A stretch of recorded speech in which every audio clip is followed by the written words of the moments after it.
Nairobi County Government owns and intends to improve through our urban regeneration and urban renewal program. These estates were built right from the 1930s. If you look at Ziwani Estate, Ziwani Estate started, the blueprint was in 1939, and it was the lead architect and consultant there was one G. Fletcher.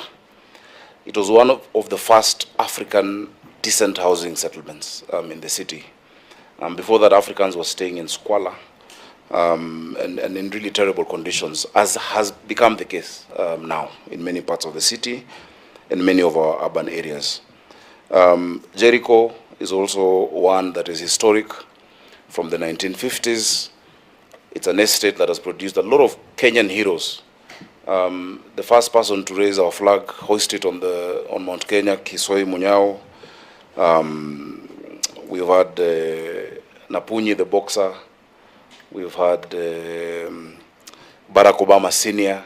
and many of these people, who lived there. And you'll find the remnants of their history, because the nature of these estates, and the residents will tell you, is that a lot of these houses are passed on through the family.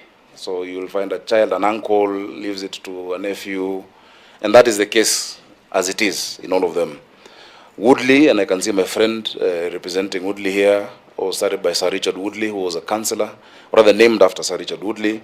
Again, in the 1940s, that one housed more of our senior staff of the city council. It was a bit more affluent. The kind of houses you had there have more space and more land. There were initially 300 tenants at Woodley, which is why the development we're doing, phase 1, is called 300 Woodley.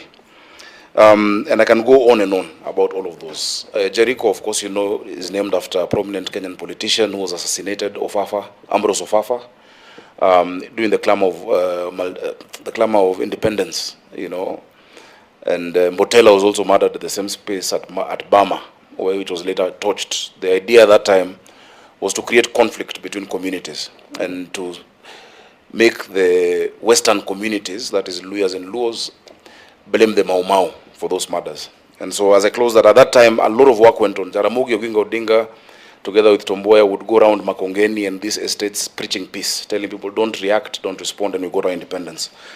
Now, the urban renewal program that we have, its essence is, first of all, in line with the intention, the original intention of these estates was to provide housing to Nairobians. Our population has, of course, gone up. These estates won't fill the population gap, definitely, but it will reduce pressure in many of these areas. And the example I can give is Woodley, where the first phase of 43 units are giving way to 1,975 units. There are 1,975 families who will be able to have a decent house and an apartment with all the amenities that come together with it.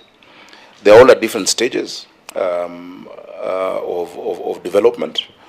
In Woodley, we were able to bring down the houses, and the site has been secured. The residents had gone to court opposing. And I understand when you live somewhere for so long, you're sentimentally attached to that place. In fact, you consider yourself an owner. Yet the courts agreed with the county that the county is the landlord, is the owner. And so long as the plan has gone through the proper process, the county can redevelop these estates. Now, the difference between urban renewal or regeneration, as it were, with affordable housing is in a number of things. Number one, the affordable housing being done by the national government is based on a statute. And in that statute, there's a levy, which all of us are paying. Everybody on our payroll is paying a housing levy. And so from your contributions, the housing fund has billions through which they're building these houses. It is to meet a social, low-income need that there is. That is not the intention of ours. Number one, we're not drawing from housing fund for our main urban renewal houses. Apart from the one lot that I explained last week of Bahati, where national government has approached us asking, if the land then will be available once we've done the decanting, that they can be able to put up units. And we've said we're treating it just like how we're treating all the other joint ventures, that even as they do that, the county shall get its share of houses. The county will get its share of houses. We're the first county to negotiate that, actually. Others have a different negotiation. I sat down with the PS to make sure that we get our right. Because remember, I have also a huge component of county staff.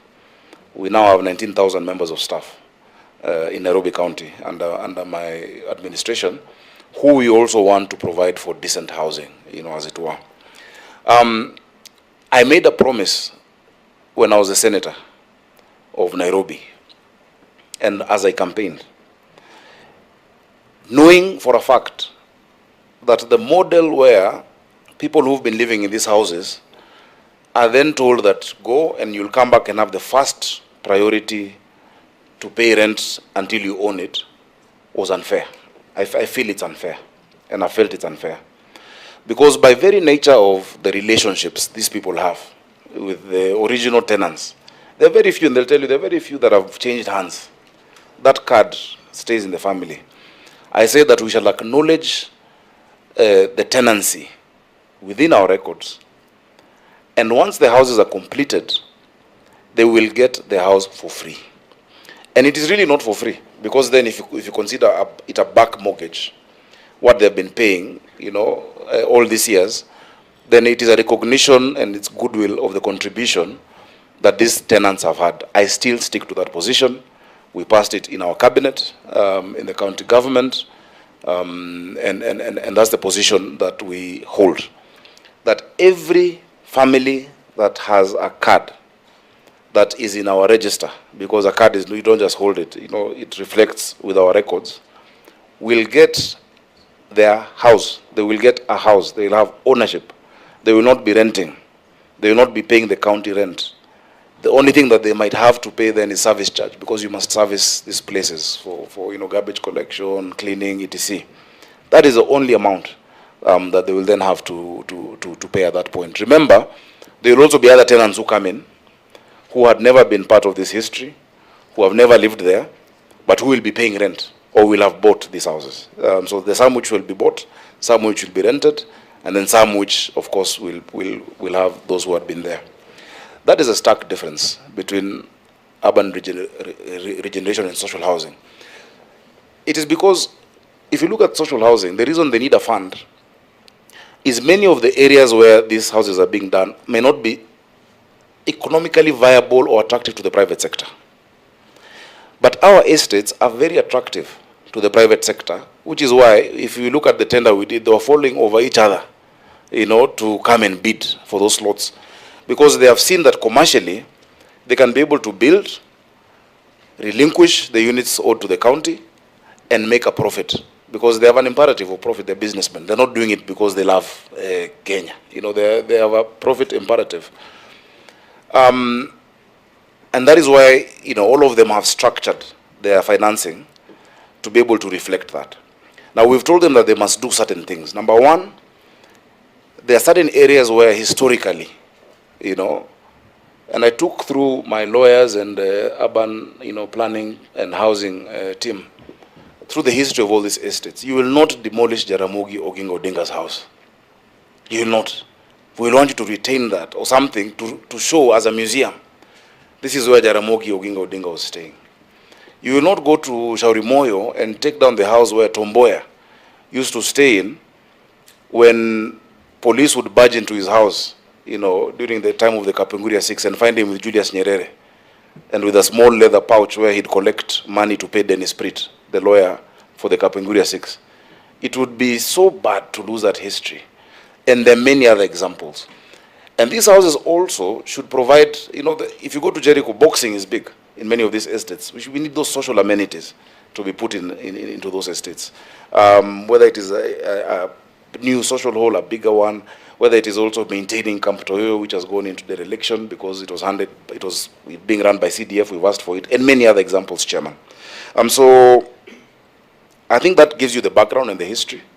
I will ask my chief officer, the CEC is also here, Senator, CC Patrick Mbogo is here, but I'll ask the chief officer to just run us through the specifics now of those 5 estates. In addition to the allotment, and the Woodley residents will tell you, those who signed and agreed with the county have all been given an allotment letter, which has force of law. An allotment letter is like a title deed. You can go get a loan with it. You know, it is proof of ownership. It is legal tender. It is recognized, and they've been given. But we also compensated, and I can't even call it a compensation, because it is not your house we have taken. Your landlord is giving you rent to go pay elsewhere, and a house to come back and stay in. In fact, the courts were very surprised that that has never been seen or done.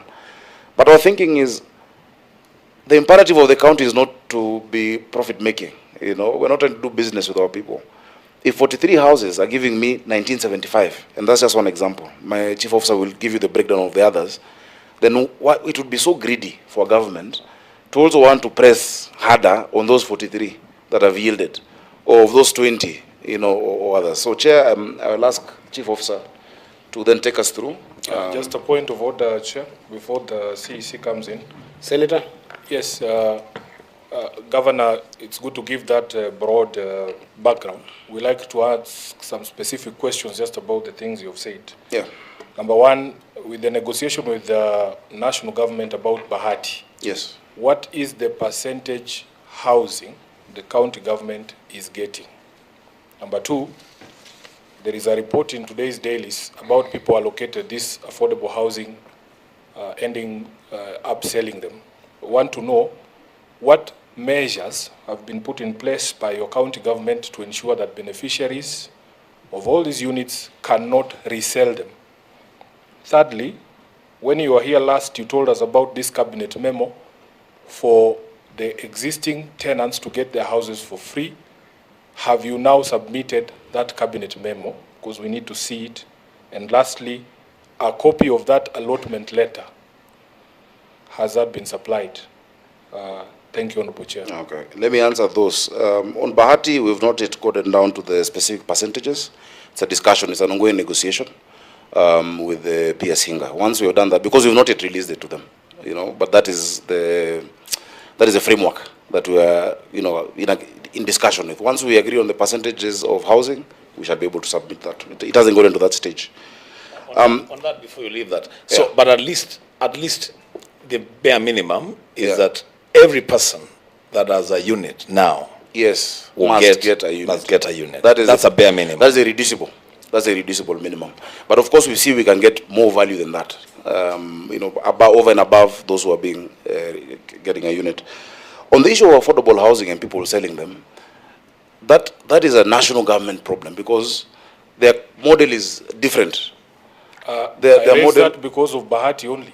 No, you are in conversation with the national government. You said we are going to utilize the housing fund for this. Yeah. That is the only reason I bring it up. It is one lot. There are 3 lots in Bahati. Governor, even that one lot is important for us to get those answers. Listen, Senator. The one lot that the county owns will absorb everyone who is there. Currently. One lot will absorb everyone who is there. For us, these tenants who are here, who get an allotment letter, if they choose to sell their unit, it is theirs. Remember, all these other units are also being bought by people. They're also being bought. It's, you know, what value do you have getting a title if you can't transact business with it? So that our model is different from the national government model. It's completely different. You have your house. If you want to sell it, if you want to rent it out, it will be up to you.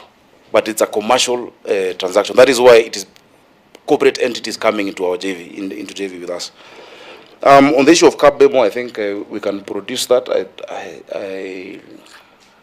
I don't know if we had submitted. I'll check, but we have it. It was actually one of the first cabinet meetings that we had, where we reinforced that promise that we'd made and that is in the manifesto, so that we can provide.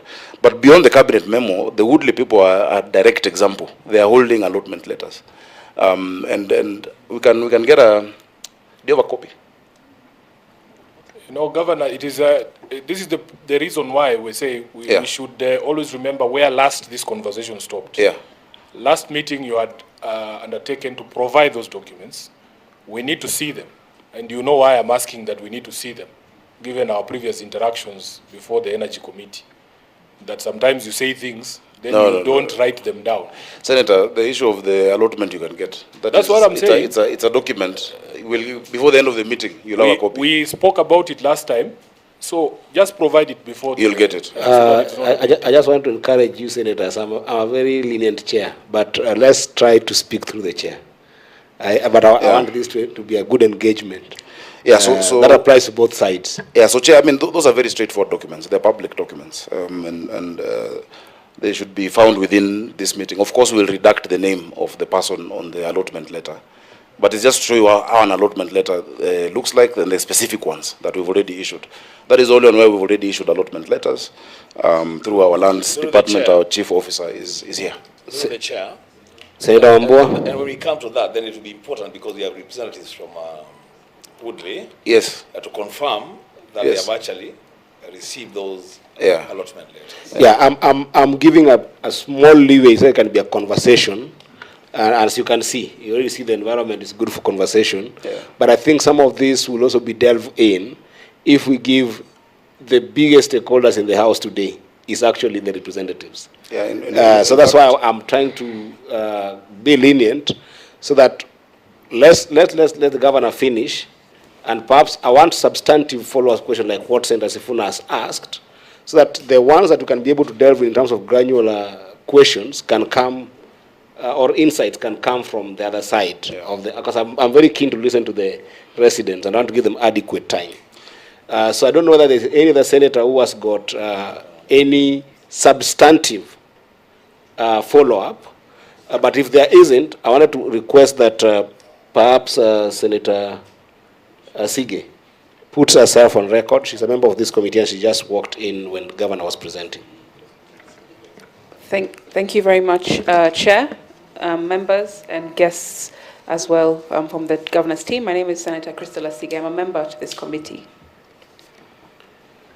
Senator Chute, I see you want to say something? Yes, thank you very much, Chair. Very quick one. In the last time we had a conversation with the governor, the percentage for the county government of Nairobi was 30%.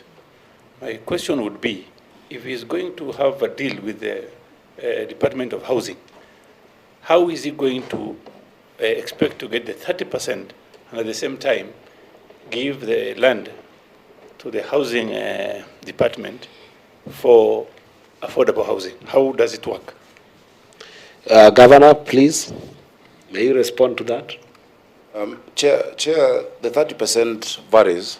The percentage varies based on the value of the land. Remember, we discussed that. The value of the land vis-a-vis the development. You might find a place where the value of, if the land is 2 billion shillings, Senator Chute, through the chair, and then you add the entire development and it comes to 6 billion, then you're talking 30%. But if the entire development comes to 10 billion, it cannot be 30%, you know. And I think I gave examples of how you then have a graduated scale of ownership of the JV based on different milestones. What we're trying to avoid is what happened in the coast. And I know you're very passionate about that because it left people with a bad taste. And to be fair to them, and also to be fair to the first administration of Nairobi, remember, no county had done this before. You know, that's why we have our challenges in Pangani and in, what do we call this, in Jivanji. But those challenges are being unraveled now, and we're sorting it out, you know. The issue of the title deed that had been charged in, Jivanji. If one was to not be pragmatic, you'd say cancel this entire thing. But people have purchased houses, they have units. You don't cut off your nose to spite your face. You say, okay, yes, they did that. And if it was illegal, the agencies of the law should follow those who gave those titles. But to be pragmatic is to secure the interests of your residents and those who have bought units in those houses. And I'm very happy to report that there is tremendous progress in Jivanji. It's going really well. The first tenants should be coming back soon, to their units, and we shall issue them. In as much as that started before my county government, we shall find a way to Sorry, make sure. Governor, I want to just request anybody whose their mic is on, just to switch them off, so that we don't have the echoes. Governor, proceed. Yeah, so Chair, allow me then to have my chief officer go into the specifics of the 5 estates. Yeah, but before that, because your presentation was a substantive one, that I was giving the senators to give a substantive question to you, Yes. and then Sorry, I think I missed Senator Crystal's. Yes. She did ask a question, but I wanted to ask you 4 substantive questions, which I also want the representatives also to actually take note, because there will be point of conversation. The first one, Governor, in your presentation, you have very well focused on the historical development of these estates, and which is very highly appreciated. But with that historical representation also come with historical tenancy, if you may see what I mean. Because if you start the story from 1960 to where we are right now, it is my humble judgment that then you would have different tenants over time, which can bring about the issues of succession of tenancy, which is a very important one for me, because then classification of those tenancies then must be very clear. Do we have secondary tenancies, or do you have primary tenancy? And how do you go about that in terms of identifying who then do you classify as the tenants who will qualify for the real deal that you are presenting? So I wanted you to talk about that historical succession of tenancies. That would be number one. The second issue that I'm very keen on, although I'm not a resident of Nairobi, I'm from Migori, but I'm a very passionate son of this country. And I strongly believe that the approach to Nairobi, being a primate city in the continent, and if you think about just the kind of business that Nairobi attracts, it certainly needs a metropolitan approach in terms of management. And that was attempted in the previous administration, not well executed because of a number of vested interests, but that doesn't take away the idea of a properly run metropolitan city. Whether it's by the county government is immaterial, but just in terms of the principle of it. And that then brings the idea of how then do you integrate proper infrastructure into these major estates in terms of your development and planning. Because you've got about 18 of them that have been earmarked, 13 of them that you're very well thinking about planning. But is there a proper thinking around just the infrastructure that integrates into the city in your common planning of it? You know, are you thinking about things like cable cars? Are you thinking about things like the train access? What is the infrastructure integration into the larger cosmopolitan area of Nairobi City? That will be a very big interest for the committee. The third substantive question I wanted to ask you here, you did not talk very strongly about the public utilities. And I do understand the essence of having a developer and the plan. I don't want to come down into that. But by principle, for the benefit of the residents who are going to be there, have you absolutely solved for the issues of public utilities? Because this has been the biggest problem in Nairobi, and actually even in our major urban areas. If you think about issues of sewerage, for instance, we have got estates that were started generally in Nairobi, and today they are poverty havens simply because of poor public utilities. You find sewerage bursts, and in some of these areas that you have shared, for instance, you have just told us that Woodley will be moving from 43 units to 1975 units. I mean, that's a big sewerage pressure. That's also a big waste management pressure. If you think about waste management in Nairobi, is there a principle approach to it that the residents who are here can also be able to chime in? And these are also some of the areas of public participation that Senator Sifuna had asked before, whether there was proper public participation. Then the last thing is just about quality of life. Remember, I asked about the dignified living of the residents as they are currently and as they will be in future. And some of these dignified lives manifest in our lives in Nairobi every day. For instance, if I take a simple case of flooding in Nairobi, we know what happens when Nairobi rains. There is a proper incidences that we have seen of serious flooding in Nairobi. Here we're talking about 13 estates. And we are talking about high-rises, which have become a symbol of concrete jungle, even in places like Kileleshwa that has been in the news and Lavington. is there thinking about quality of life with regards to vagaries of nature, such as flooding? Those will be substantive questions I wanted you to talk through, whether now or in the mix of the conversation that we'll be having with the residents here as we'll be presenting. Thank you, Chair. I'll be very happy to answer them now. The first question you've asked, and these are good questions, Chair, is with respect to historical tenancy. Chair, it is true, there have been different tenants from, you go to Ziwani from 1939, you know.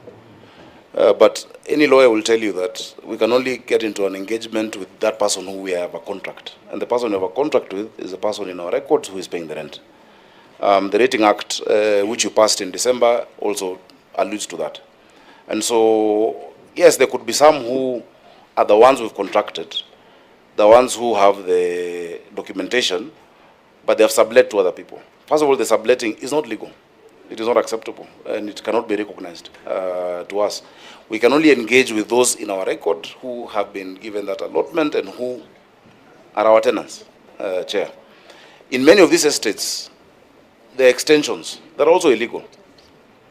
The extensions, there are other structures behind there, those structures are not legal. But these people in those structures can get an opportunity to be a tenant in the new development, not to be an owner, to be a tenant in the new development. Remember, they do not pay rent to Nairobi, to the people of Nairobi, you know, because that rent is what comes to the public coffers. It is not to myself, it is to the public coffers. And so the people we recognize. Otherwise, you'll open a huge Pandora's box. Even somebody who came and put a kiosk in Jericho will also want a unit for free, or in Woodley. You know, you cannot go there. So there are also limits as to what we're able to do as a county with respect to those who are our tenants. A tenancy agreement is a legal document that is binding, either implied or implicit, or explicit in terms of a document. But just the arrangement of paying and receiving services gives you, what you call an implied contract, that there exists. That yes, you're my tenant, you have that card, you're in our book, our records management, our records office, estate management has you in our database. That is the person who will benefit from this. And by the my team can feel free to chime in at any other point as we move along. And so I know now you will see many people going back to their houses because they had let go of those. You will have, and that's why we must have a very serious process of addressing each case by case. You'll have a case where you have a nephew and an uncle or a niece or two brothers claiming the new unit. We will not, because the person we gave was one individual, maybe who worked at the county, has 4 children, it doesn't mean they'll get 4 houses. It doesn't. They'll get 1 unit that is theirs to own. If the others want to come and be tenants, they can then come and they'll get priority to be tenants in the other houses that will be available to them. There are limits to what you can be able to do legally. Chairman, metropolitan management of the city, I think that's a broad question. Of course, we have very good urban planners and in the city. Professionally, the Institute of the Urban Planners will tell you that they're members and of good ranking. Nairobi County is a county that is growing. By the time a lot of the plans previously were done, they were targeting a population of less than 2 million people. Today, we are 7 million in the city of Nairobi during the day. 5 million at night, around 5.2 thereabout at night, because many commute to our neighboring cities. We say Kajiado is our bedroom, and so is Kiambu and Machakos, And so with that, there are certain things that must be done, Chair. Chair, in the next 25 years, which is why we're almost concluding with the unveiling of Nairobi Vision 2050 steering committee. In the next 25 years, we'll have 10.5 million people in the city of Nairobi. Of course, there is a huge strain on the infrastructure as we speak. There's need for us to avoid what we call urban decay or urban sprawl, which is why our development control proposals at the Assembly are to increase the heights, But it's not increasing the heights without thinking about the amenities and the utilities. And I will break down to you what we're doing with water and sewer. And many will tell you they're getting more water, but I'll explain why and how and what is happening with that respect. Chair, you have urban decay in areas where somebody has to travel from Kamulu to go drop their child to school in Makini and go to work in Westlands, or go to hospital at Mama Lucy on Kangundo Road. Yet, each of these estates should be able to have all of these amenities. That is what had been before. You'd have a health center, you'd have a market, you have a hospital, you have a school, and possibly many people would work around that area. Now, avoiding urban sprawl is not creating a concrete jungle. Any globally acclaimed urban planner will tell you that is where the world is moving to. You'll be shocked. And this one you can Google and search, or research in any way. In the east coast of the US, the greenest part of the US is Manhattan. That is considered the greenest part based on carbon emissions. And it is that way because they have done what we call densification. With that densification, more people are walking, they're using less fuel, the emissions are much lower, people can cycle to work, they can walk to work, and that is how you create a city that is, geared towards the future. We're dealing with climate action. Remember, Chair, this is not just a Nairobi problem, it's an African context problem. In the 1950s, 22% of the world's population was in Europe, only 7% in Africa. Where we're going to, in that 2050, 1 out of 4 people will be living on the continent of Africa. And of those 1 out of 4, 25%, 65% will be in our urban areas. So what we're doing is something that should be replicated in our urban areas on the continent and in Kenya, in our counties. It needs to be replicated. Otherwise, you'll have sprawling informal settlements, you'll have poor quality of life. And so when we're doing these estates, we're putting into mind the need for urban areas, green urban spaces, recreation facilities, water, sewer provision, the issues of traffic. Now, when it comes to, and of course on infrastructure, this is the reason why, and you've mentioned the flooding and the roads, etc., why we are still putting up a very big fight as the governors on the issue of the road maintenance fuel levy. And I want to thank the Senate. The Senate has been resolute on this.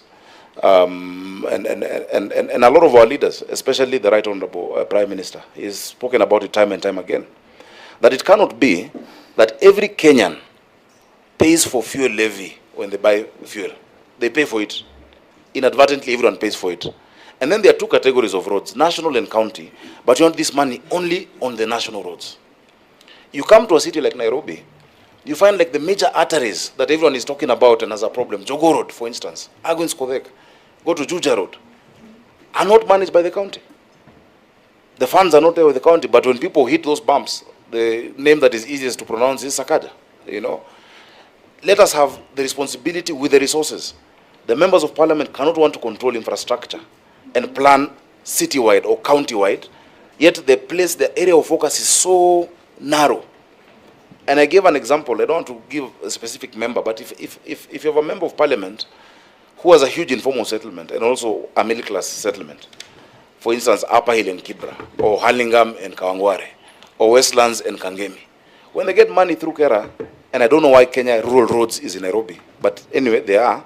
When they get money, they will not put it in Westlands Supermarket or Jogo Road, which traverses more than 4 constituencies, or Hurlingham, or even areas like Jericho. They will put it where the votes are. But a county government is able to think holistically at the connectivity between these areas.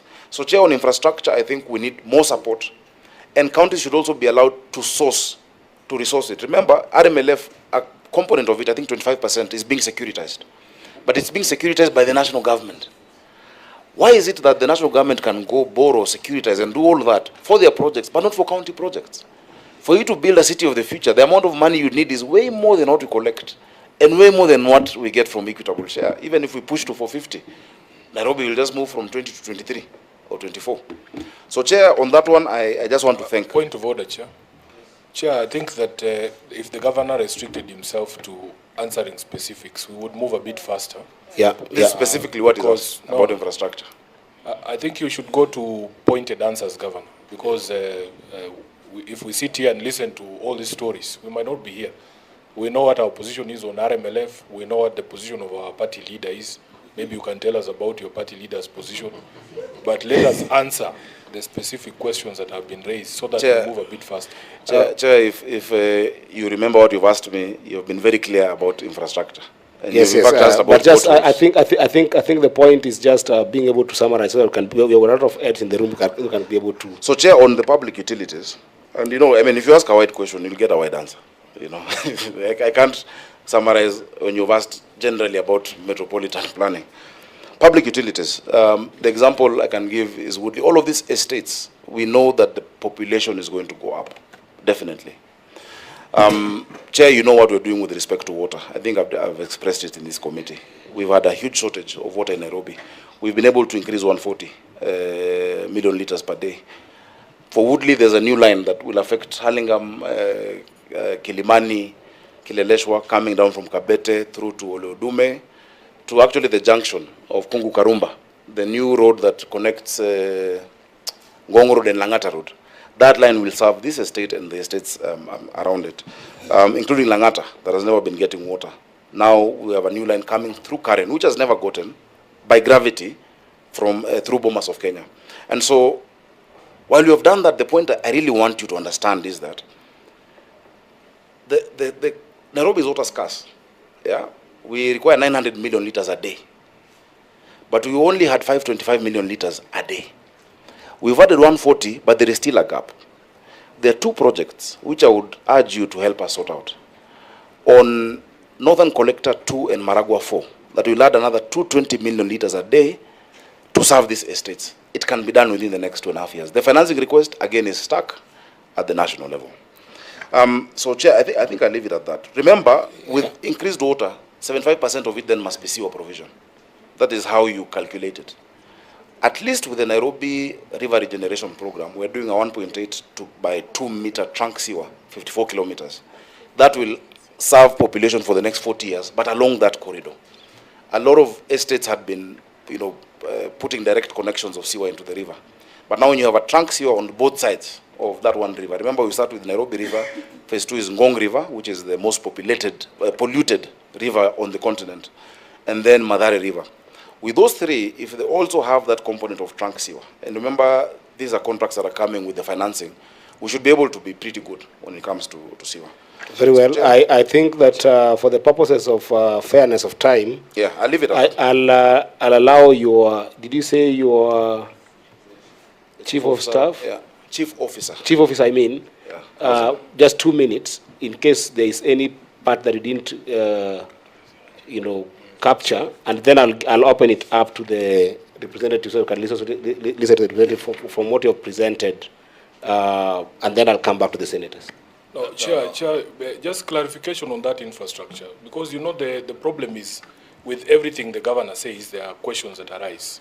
Now, I have a very specific question, Governor. Can I request, Senator? On that infrastructure alone? Only? Yes. Okay, because I want to be fair to the guests who have also been here. Absolutely. Since. And Yes. Chair, you should remember that I am representing these people. So the questions I'm asking are not for Sifuna. I don't stay in Woodley.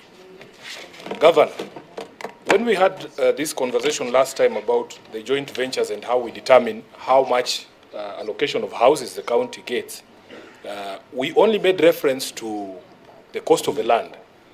But if indeed this agreement puts responsibility for critical infrastructure, including those public utilities, on the county government, because an estate, a home, is not just a building. All these amenities are also part of what makes the place livable. If indeed, then the cost of doing water, sewage, public roads, and other utilities I've seen here under clause 23C is on the responsibility of the county government. Shouldn't you then get more units in terms of the additional cost that makes this place a livable estate? Otherwise, in my view, if you are a developer of a house, you cannot just build a house and live and say, we are selling units. You need access to water, you need access to that road infrastructure, you need access to sewerage. What would you say about that, as in, shouldn't we be getting more units given the fact that we as the people of Nairobi now have to pay that cost to make that estate livable? In an ideal situation, yes, but all on-site infrastructure is covered by the developer. or including where they're doing a school or a social hall, etc. But the off-site infrastructure then comes back to the county government. That is the arrangement. But I'll allow the chief officer to get into more of those details. Governor, I would advise, because some of us also are engaged in some of these urban planning issues. I would advise that some of these questions, if perhaps there's no concrete answer to them, just take them as feedback. Because my question was very, very specific on the integration of those infrastructure. And that's why you see Senator Sifuna would then have to ask more questions, even in that question that you've given, because that integration concept is not about just the investment that has made holistically in the city. Is how are these integration considered at this development planning phase? Because if, for instance, what Senator Sifuna is asking, if you're going to have a developer who is going to benefit from the infrastructure that you've put as a county, it's an investment you've made. And you need to have a value of the cost of investment that is there, so that your share must then be bolstered based on the contribution that you're making with that investment. But that I'll leave that for another time, because I know that I really want to hear. So can you just perhaps take a note, and then you'll be able to add them when we have heard from the Chair. Or Senator, I can give you 1 minute, and then Chair, and then we'll go. My mic has been on for a long time. It's a direct question, really, and a simple one. You know, it's not every time that you have the governor of Nairobi here. These buildings are coming up every day, even before he does what he's doing. The buildings are coming up in Nairobi every day. All of them are feeding on the same sewer system, the same infrastructure that was established those years. Maybe the question that the people in Nairobi would also want to hear is, I've heard of some development taking place this side of the city. But the biggest population, I think, is on the other side, Eastlands, Pumwani, Embakasi, that side. What are we doing about that, the sewer system, especially the sewer system? Every time you drive around that place, burst sewer all the time. Chair, we can have a substantive meeting on all the water and sewer projects we're doing in the county. There are very, very many, including some that we launched during the tour we had a few weeks ago. There are very many, done by Nairobi Water and Sewerage Company, being undertaken by the county government, being undertaken by Athi Water. So I'll be very open to come and give you a breakdown of all of those projects. Of sewer expansion, recently we're doing Umoja sewer expansion, we're doing some in Eastlands. And the water, that's what I was explaining, the water, the first problem has been just the sheer quantity that is needed vis-a-vis how we're working to increase the quantity that then is received from Nairobi. So I'm very happy, Chair, on a substantive discussion around that, just how these facilities are integrated to the entire development. That's the biggest concern we have. But Chair, I want to assure you. Just a moment, Governor. Just to say that what Senator Wambua and Senator Sifuna bring up are very, very important. Because while the development of these 13 assets are going on, what they are saying is that they are not the only development that are going on. So there is this overall dependency of these facilities by other developments that are going on. We even talk about commercial development that are going on in Nairobi that are depending on sometimes this infrastructure. But we just wanted to have a case for integration. That's all. For how you think about access system, transport system, sewerage system, flooding system, and those kind of things. And you can give us that in writing at opportune time. But I don't want to belabor that because there are more substantive issues that we need to engage with the unless you give you our entire development plan of the county. Chair, the county is an ongoing institution. We build roads every day. We have a plan for the roads. We have a plan for sewer. We have a plan for water. Whether or not we are doing urban renewal, we would still be doing it. And the assets we are doing will connect to that infrastructure, And remember, this urban renewal plan is not something that someone came up with last week or last year. There's been a lot of professional input. Of course, they're faltered in many areas of execution, but the engineers, the planners, the architects, the transport professionals have been sitting on this for years. Remember, it started during the time of the first administration. So If you want a substantive discussion on all infrastructure, for instance, we say in Makadara constituency, because that is where we have many of them. We have Jericho, we have Bahati, we have national government is doing some in Makongeni, in all those areas. We can be able to present that so that you can see holistically. But I want to assure you, we're not just sitting, doing nothing, waiting for houses to come up, Chair. Please have that assurance. Problem, Governor? Please. Can I give you 3 minutes? Can I do it in 3 minutes? Yes, I'll be very. Okay. I'll be very quick. We have several projects in Nairobi in what we classify as phase 1, phase 2, and phase 3. Phase 1, you're all familiar with it. It's Pangani and Jivanji, which are under construction. Phase 2, we have Woodley, Lot 1, Kariobangi North, Bahati Lot 3, Maringo Lot 2, Jericho Lot 1, Jericho Lot 2, and Ziwani Estates. Of this, in phase 2, only Woodley is under construction. The rest are currently in the joint venture stage, where we are imminently about to sign with the partners that we have secured. Then we have another phase, which is what we are calling phase 3, which we will be advertising. Phase 3 comprises what we advertised in phase 2, which didn't get a developer, and now the new lots that we'll be putting out. These are Bahati Lot 1 and 2. Again, we might drop, based on our negotiations with the national government, we might drop Bahati and release it to the national government. We have Maringo Lot 1, Jericho Lot 3, Lumumba Lot 1 and 2, Bondeni, Embakasi, Woodley Lot 2, Woodley Lot 3 and 4, Maringo Lot 3 and 4, Lumumba Lot 3 and 4. So those we will soon advertise to secure developers. That is the summary of where we are in terms of status. Very well. Honorable Senators, I wanted to seek your, congruence whether we can be able now to open this to the representative of the estates, just to Chair, hear from them what their reaction Chair, would be. just before you do, Yes. I don't think the CEC had followed the guidance that the chair gave. That there are 5 estates present in this meeting today. What you need to do, don't tell us about the other lots. Just those estates that are in this meeting today, what is the status? So maybe you can the chair had guided Lumumba are here, Woodley are here, Maringo are here, New Pumwani are here, although New Pumwani was a different issue. And the other one, the clerk can guide. Just maybe just give a breakdown of the status in those that are present here. Okay, thank you, Chair. My apologies for maybe missing that direction. For Lumumba, we did not secure a developer when we advertised, so we will be advertising Lumumba, Lot 1 and 2. Jericho, Lot 3, we will be advertising, but currently we have prepared the joint venture agreement for Jericho, Lot 1 and Lot 2. I hope that's clear.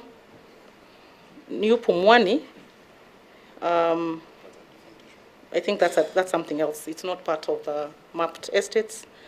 Woodley, we have Woodley Lot 1 is ongoing. The developer is on site. I believe currently setting out to begin construction. Then Woodley Lot 2, 3 and 4 will be advertised. Maringo Lot 3 and 4 will be, Maringo Lot 1, Maringo Lot 3 and 4 will be advertised, while Maringo Lot 2 already has a developer with whom we are signing a joint venture. Thank you, Chair. Okay, thank you so much. Senator, is that in order? Senator Sifuna? Yeah, Chair.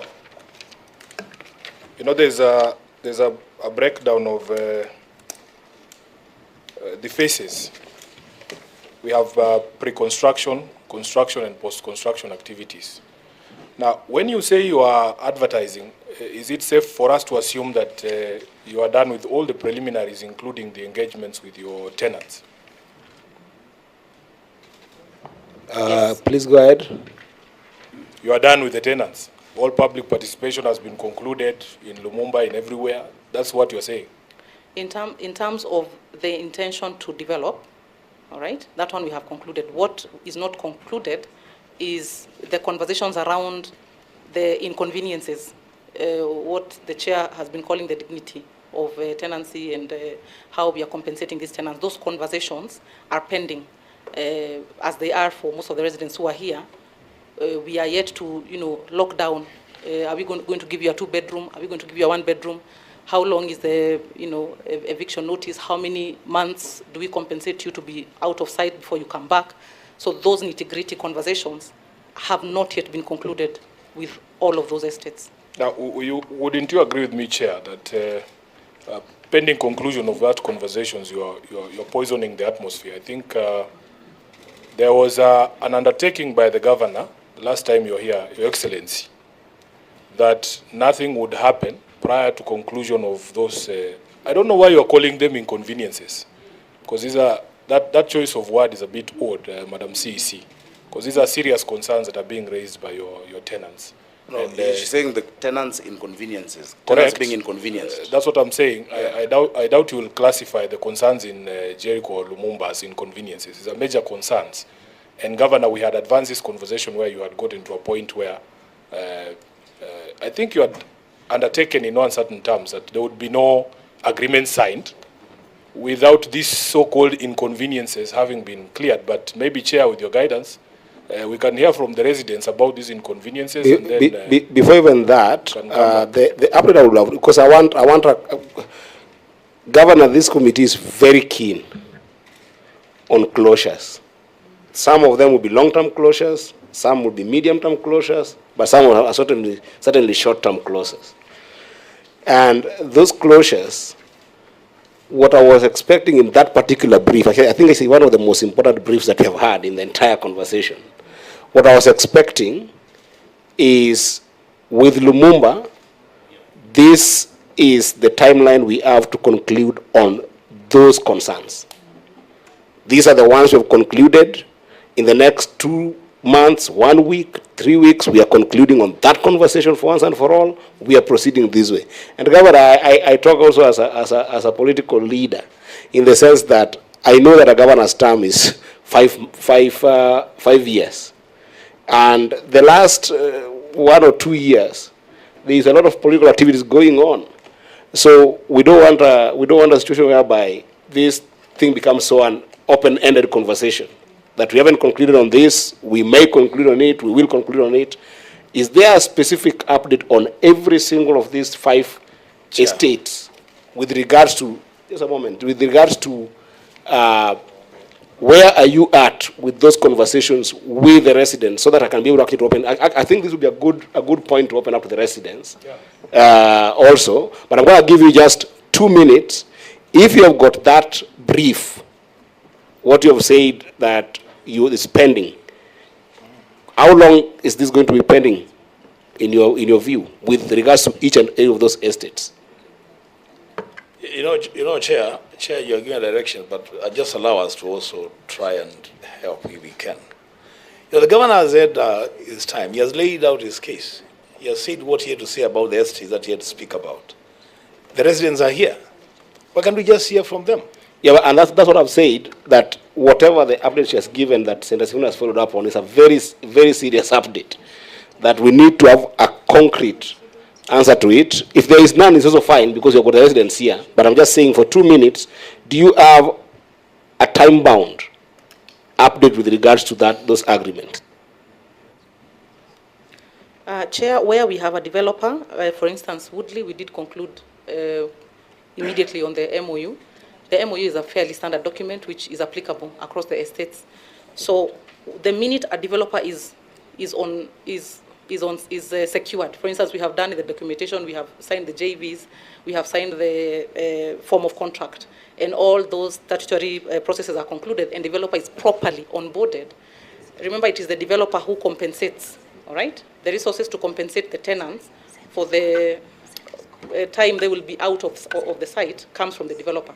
So until the developer is properly onboarded, you cannot necessarily engage with the tenants, because even the conversations around how much money are you paying them requires the developer to be on board, so that then it's sort of like an agreement. We'll pay you 15,000, for 1 year or for how long.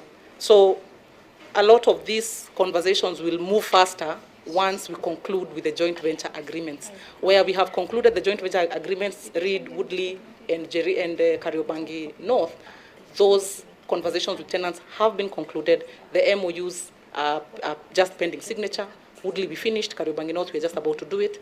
So as soon as we are done with these other 5 joint ventures, then we should be able to lock the MOUs with the residents. So that's the sequence of events, and which is why we have not yet fully concluded with the tenants, because the JVs are still ongoing. Okay, I think this will be a good point to now transition to the residents.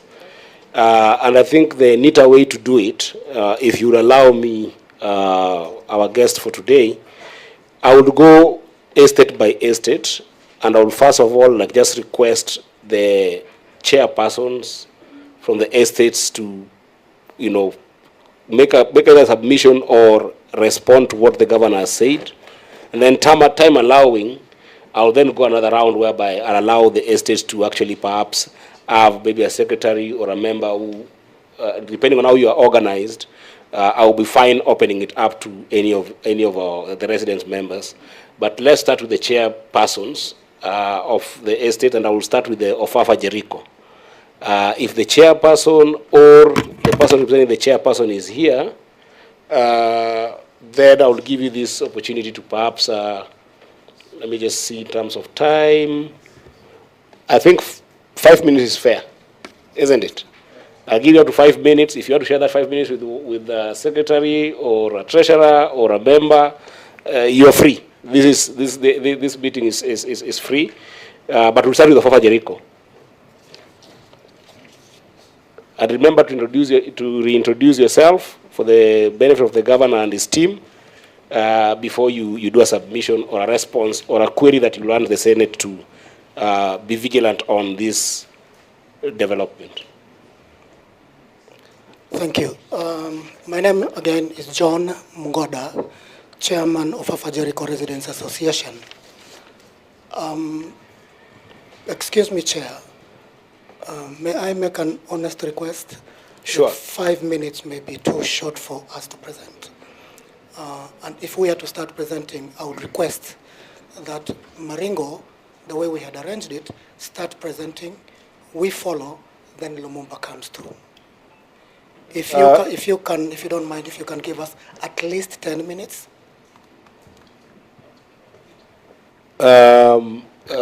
Senators? That's fine, Chair. I think it would be only fair, given that we on our part have exhausted the better part of an hour and a half. Yes. Which hour belongs to the governor. The senators have only taken half.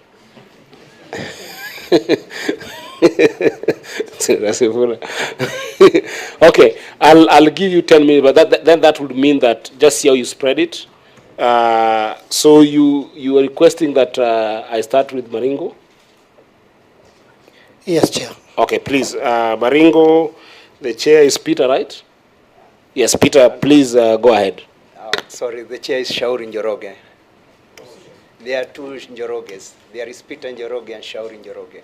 Yes, Njoroge. Yes. Because Peter was there for the representatives, right? Yeah. Yes. Please go ahead. Okay, thank you, Chair. And thank you, our able senator and the Senate committee for inviting His Excellency, the governor. We have never met him since we elected him. Anyway, let's start. To be sincere, Maringo Estate. Yeah. To be sincere, our engagement with the NCCG has been so horrible.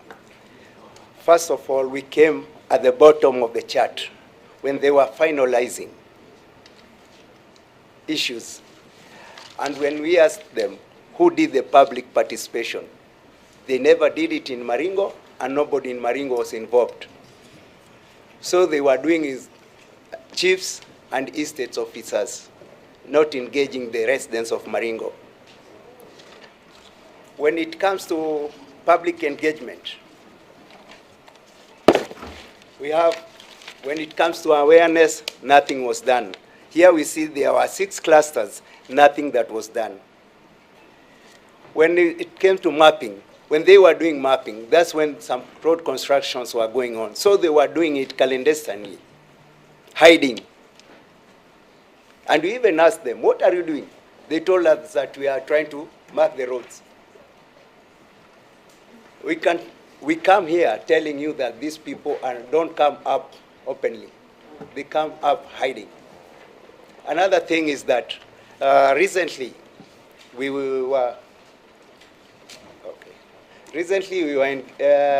engaged the County Assembly Committee, and several issues came out about public participation. We came to notice that they are even doing public participation in WhatsApp selectively in an area where they call it Lot 2.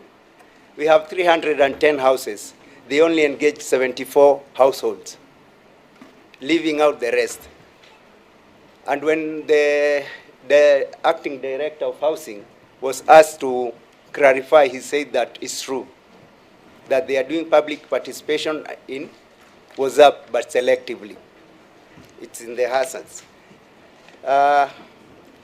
Another thing is that we came to notice that these projects is not following the Constitution, even the county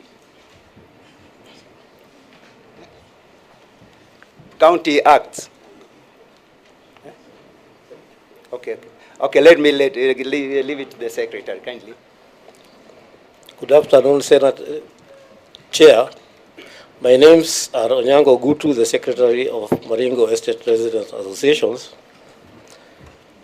I wanted to be on record that we appeared before the County Committee on Lands, Planning and Housing on the 26th of March 2025. What emerged from that meeting last month, what emerged from that meeting was clear that this project has not been approved by the County Assembly. We referred them to Section 114 of the County Government Act, which subsection 2, which says that a project of this magnitude must be subjected first to public hearing. It is mandatory that it has to be subjected to public hearing, which has not been done. The same, it has not been, there is no validation report that has been submitted to that committee to present to the County Assembly for approval. So, as we speak now, this project has not been approved by the County Assembly.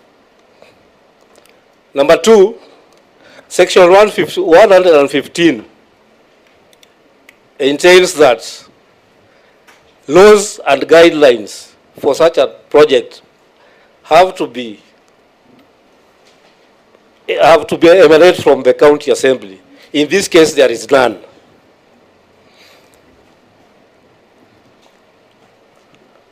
So in our view, or what we fail to understand is why somebody should be so desperate as to try to implement a project which has not been approved, knowing that it is an illegality.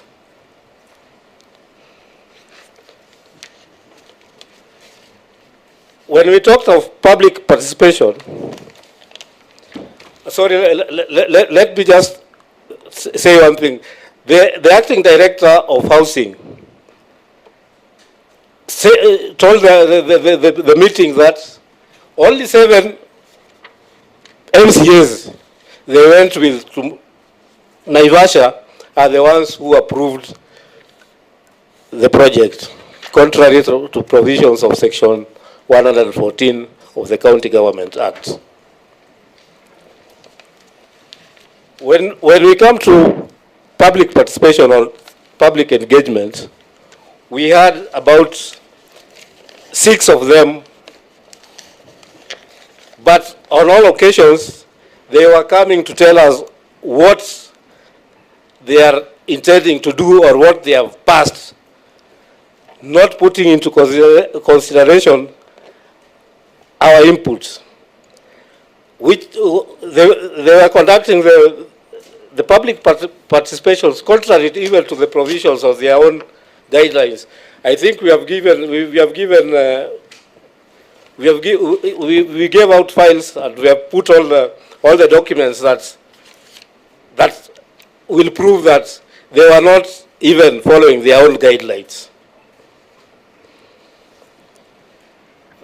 Just a moment, clerk, did you receive any documents from just the same way we do with the governor? If there are documents that were received, I know we might not have enough copies. If there are not enough copies, I want you to share with the senators because they are seated there, just so that when there's reference made, senators, you can have the benefit of integrating the document. And also, I'll just be keen. Chair, we presented enough documents. Yes. We presented enough files. Okay.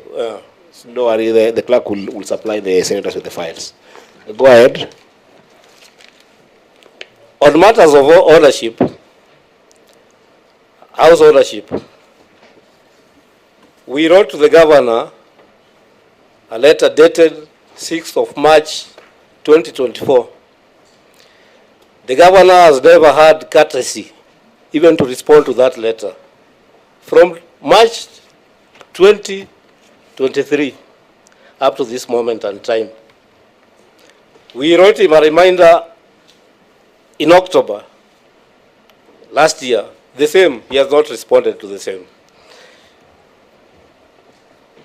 In our letters, we attached sessional paper number 5 of 1958/59, and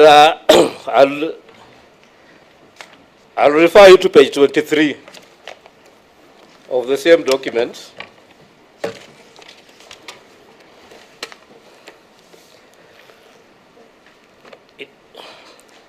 Though it is faint, it is somehow highlighted. It talks on how Maringo was constructed. This was constructed with an agreement between the Central Housing Board and the contractor. And they only handed the houses to the city council, the then city council, as trustees to collect rent on their behalf, on behalf of the Central Bank, which is now referred to as the National Housing Corporation. The sessional paper illustrates how the money was supposed to be used.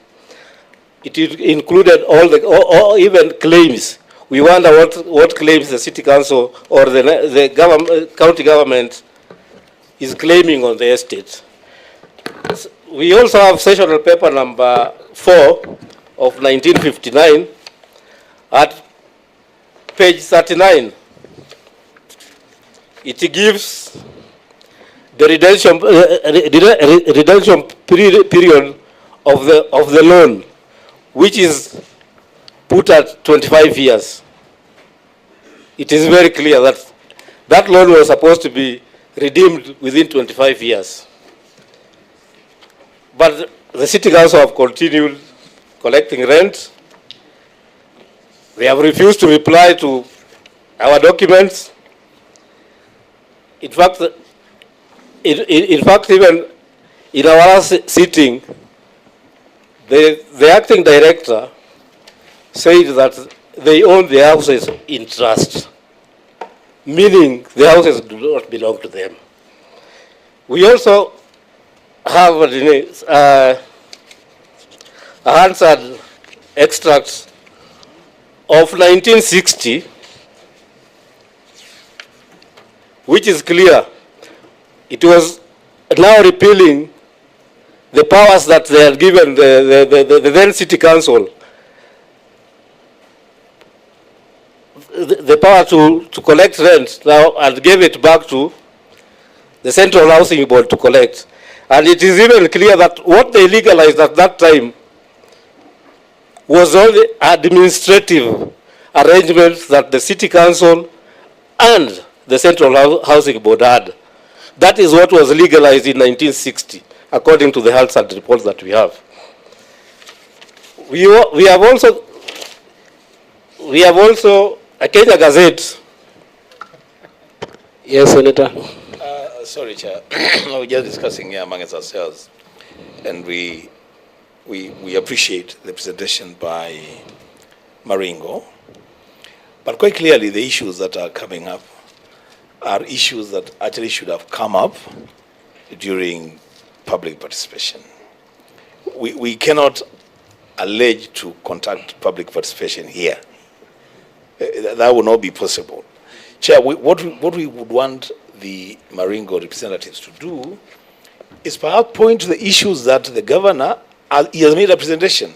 What issues do they agree with? Which issues don't they agree with? So that, as we say, Chair, today we must bank something. We can't have this conversation over and over and over again. Yes, Senator Sifuna. Chair, allow me to guide the residents, because I know the level of anxiety that these issues arouse. You guide us about the nature of these public participation forums. There was a notice here, and there was supposed to be a public participation on 25th May 2023 at St. Patrick's. Were you there? Were you present? Yes, we were there. Were you allowed to say these things that you are saying here now? These people are only on that day, St. Patrick's, the estate officer came with a document. He read that document, did not share it with anybody, and they just walked out. So he never allowed you to make this presentation you are making? No. Okay, that is the information that is important to the Senate. Now, other than this meeting at St. Patrick's on the 25th of May 2023, has there been any other meeting between you and the county government? Yes, in terms of public participation. We met again on let me just a minute. You gave us a date here of 2024, 6th March 2024. Oh, that was a letter. There was a meeting of. There is one of 5th August 2023, and another one on 2nd February 2024. Those are meetings of public participation. Purported public participations. Were you present in those meetings? Yeah, I was present. Did the county leadership allow you to make that presentation that you are making now? No, we have never been allowed to make that presentation. And I started by saying that we were written to the governor, and he has not even had the courtesy of responding to the same. Okay, that is clear, Chair. I think we can move, unless there is any other issue. I've been very lenient. You have actually taken about 17 minutes. Thank you. Yes, but I was giving time because I like classifying sometimes some of these themes that come out. So I think that the theme that I was getting is one, a miscommunication between you and the governor, where there is no, maybe some exchange communication, which I think the governor will respond to at the right time. But then there's also the issue of the legality of the project. And the one that perhaps actually caught my eye was the issue of a requirement to have the county assembly certify this kind of project, which I think, again, governor will talk about, or rather respond to. So in that presentation, I have actually gotten two of those issues. Lack of that communication between you and the governor, which I think should be there, because it's a stakeholders engagement, just the way governor would have conversation between the county and developers. There should be connection between you as residents and the governor. But then the issue of legality, senators, I think that the issue of this county assembly engagement perhaps is something that the governor can respond to at some point. So just governor, just take notes. You know, your governor was a senator here, and during his time here, I used to follow him so much. He was also the chair of was it at that time? No, there was a coalition. Sorry. When you're MP, isn't it? Yes, yes. He was chairing the coalition on equal opportunity. So I would wish that there is equal opportunity in this conversation, both in terms of communication and even further into the substantive allotment that we talk about. So those two issues, Governor, just note them. Those are the ones I've highlighted. I will go to Lumumba very fast, but please, I am not in the habit of saying it is time, cut, because that's not the fashion here. But I wanted to go to Lumumba, and then I'll go to Jericho Fafa. Lumumba? Chair.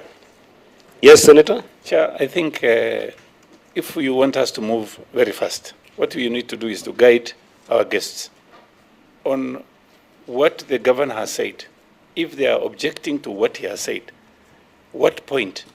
They must point out which point they are not agreeing with, which one they are agreeing with, so that we can move forward very fast. Fair enough. On one issue, Bonacha, our friend said that the issue of land or those properties belongs to who and who. The property belongs to the people of Kenya.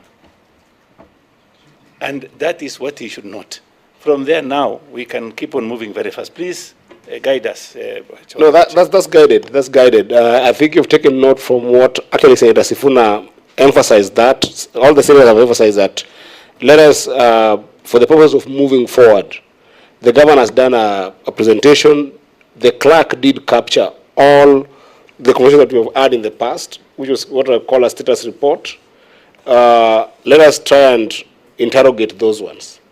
Which ones do you feel satisfied about? Which one do you feel you agree with? What should we take note of as senators in terms of those presentations? So Lumumba. Governor and fellow. By the way, just a moment, Chair. You know, I like simplifying conversations such as this because we dealt with the issues in Mombasa, and it was very complex sometimes for even the petitioners to say just what do you want. I think that this is an opportunity also for you to simplify it for us as senators, as well as the governor. This is what we want, because that's a harder way of actually be able to make sure that as senators you can be able to converge with you and the governor on this issue. Is that okay? Please go ahead. Good afternoon, Chair, Your Excellency the Governor, and Honorable Senators. My name is Agesa Omega. I'm standing in for our Chair, Walter Ogodi. Most has been said by my colleague from Maringo. I'm saying not my colleague, my fellow owner from Maringo. Owner.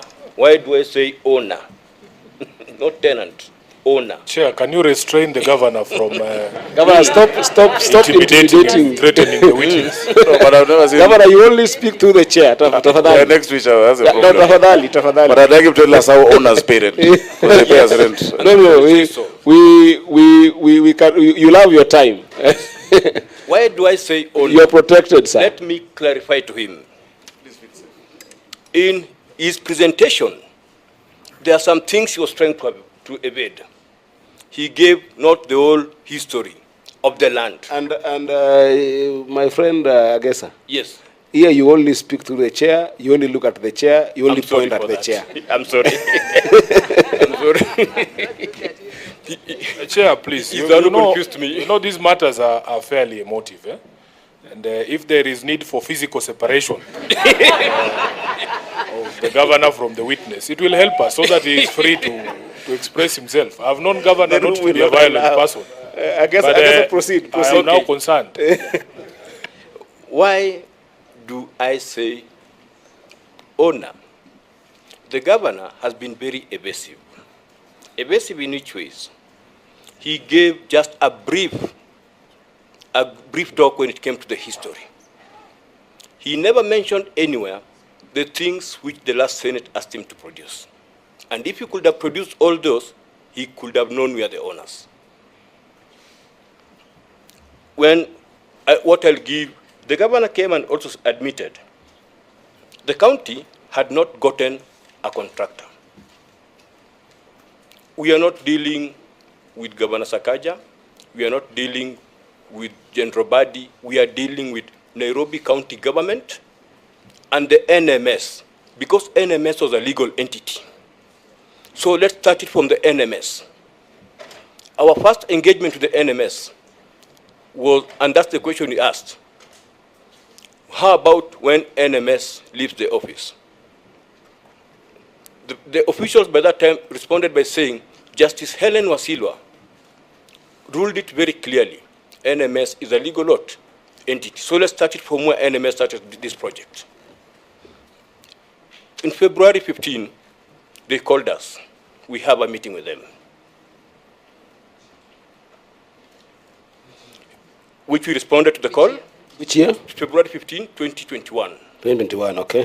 We responded to the call, and they required us to do some things, which was registering of resident associations, which we did. The first meeting with the county government stroke NMS was in July 1st of 2021. And there are some things we discussed. They told us of the goodies of the project, but we had to drag them back because we are victims of historical injustice. Why do I say victims of historical injustice?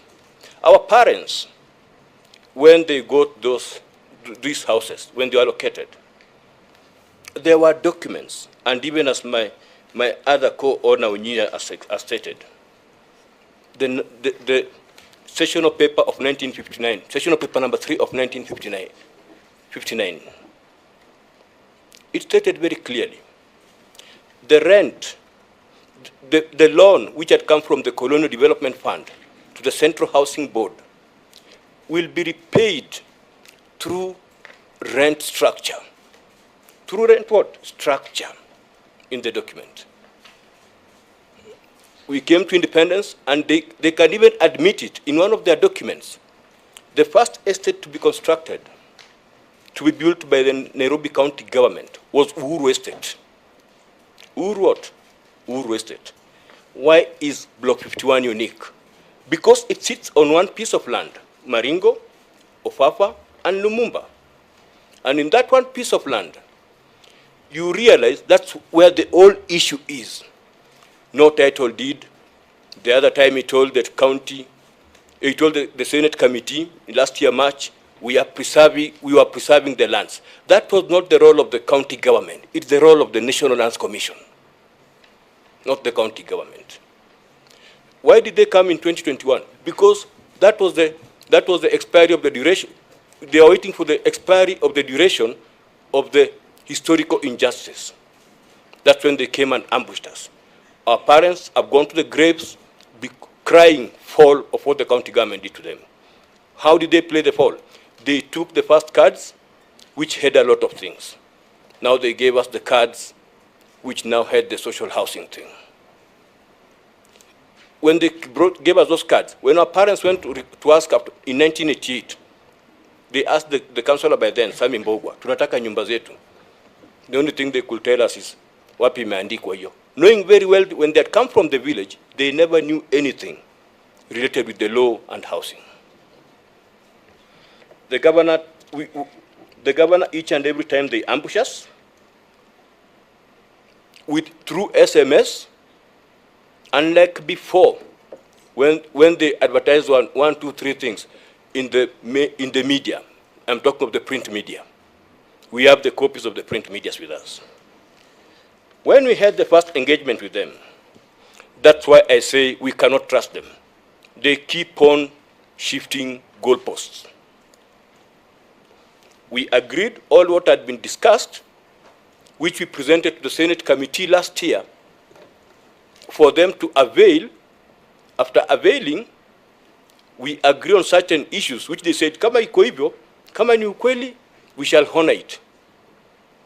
We agreed the secretary, and our secretary, they meet, they synchronize the meeting, minutes, it become one document, not a public participation, a document for the minutes. From that time, they have been taking us in circles, ambushing us with things which are not there. Only for the March 2022, we were invited to go to the NMS offices, NMS/NTCG offices at KICC. Because we kept on asking them, if you can't honor these minutes, how will you honor the agreement? They came with a shambolic document. They said, now here it is, you people start signing now, this is the document. We refused to sign the document because what it contained was not what we agreed with them. Some of the things we agreed was, they come with the title deed of the land, Block 51. They come with the design of the houses and everything. And then before that, when they had even started the process, they told us to register. They engaged us first in July 1st, 2021. And yet, if you check on the document, the expression of interest was advertised in January 2021. And as per the Constitution says, public participation, we have to be engaged. They never did that. They said whenever they'll be coming on the ground, they will be accompanied by any member of the resident association, which never took place. And one of the person who contravened those things is in the house with us, from the county government side. He used to come akijificha the way the Maringo chairman has said. They could even come with cameras in some double cabin vehicles, wanapiga picha kidogo. We don't know what they are doing. When they see the residents, they run away. So we wondered, is this an open project? If you check on the EOI, and if you check on what is the name of the person? Kemboi is in this room. We have even the video. Who is Kemboi? I want you to be explicit. Yeah, Kemboi works with the. He's the chief housing officer. Yeah, just. The chief housing officer, Mr. Kemboi. Okay, yeah. That's continue. Yes. They continue doing all that. Just point of order. What video do you have? You said you had a video of him running away or what? Doing some surveying of the land at the AB zone. Okay, proceed. Yes. Even as the governor says, they're in touch with the people. We do pay rents. Do they maintain the houses? Ask them which was the last time they maintained those houses. We have just become a milking cow.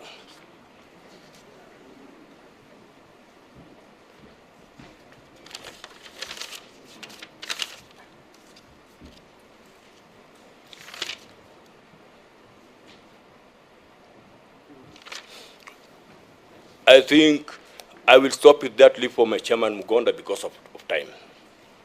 Okay. Just one question, Chair, to Mr. Gesa. Go ahead, Senator. Mr. Gesa, we have a report here from the county government on this public participation. They say there's an exercise at Lumumba Social Hall on the 25th of May, 2023. Were you present at that exercise? I was present. And when did you get opportunity to say the things that you are telling the Senate today?